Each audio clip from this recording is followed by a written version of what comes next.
Hello everyone. So the most frustrating thing I have ever come across with the GoPros is when it fogs up. When you're taking a video and condensation is getting in there and the video is just unusable. You can't see anything, it's blurred out. So I'm going to show you today how you can prevent that with the GoPros. So when your camera lens is fogging up, condensation is getting in there, it's mainly found in regions where the humidity is very high, but not always. So I live in Japan, so humidity is a big thing. Like if you're living somewhere where it's not humid, but let's say it's hot outside, hot day, and you're inside, you're in your air conditioning along with the camera. When you go outside, it's such a big temperature change that it will condensate. And it's even using like a drone, using your drone, you got your level like flat next to you, and then you fly it up 100 feet, you'll also get condensation because it's just a dramatic temperature change.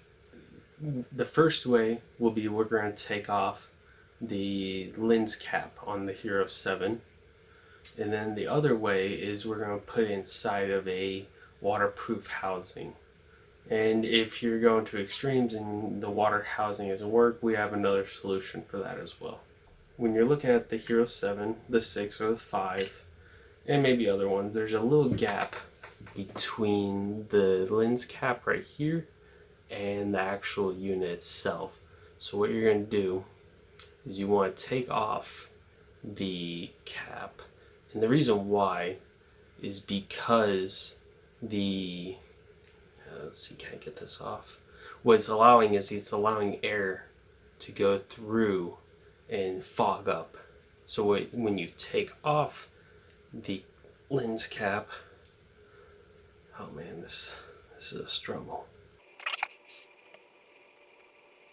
And so when you're taking it off, what that's allowing is now there's no way for air to get inside or in between the lens. Taking off the lens cap is my number one choice, when it comes to just when I'm not worried about the camera getting damaged or anything like that, because now your lens is exposed, now it can be scratched.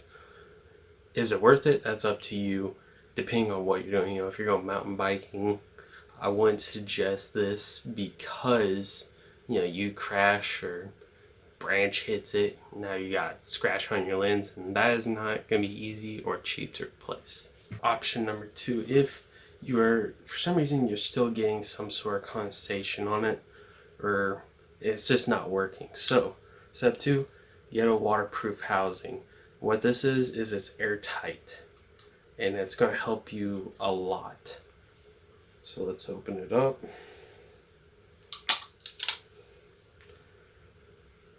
Ooh. You could even hear that, the air was just trapped in there. So you slide your GoPro in there.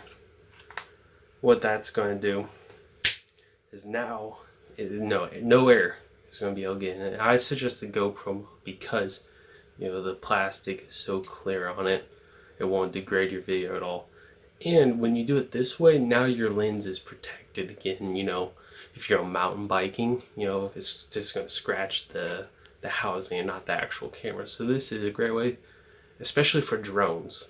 If you're using your GoPro for a drone, this is, to me, the best. If you are still having issues with the GoPro in the housing, which that's some extreme environment if it is, what you can do is you can buy these anti-fogging strips. So you can buy these anti-fogging strips from GoPro themselves with our little patches, I guess you could say.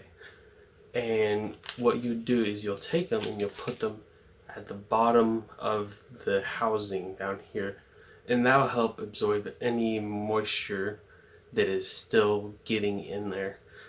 There shouldn't be any, but that is the extreme case. I hope this helped any of you out there, they're struggling with getting condensation, your lens fogging up, because it's a nightmare. It sucks. You get home, you had a great day for footage, and you watch it, and now you can only see half because the other half is blurred out. So I hope this helped, and yeah, thank you.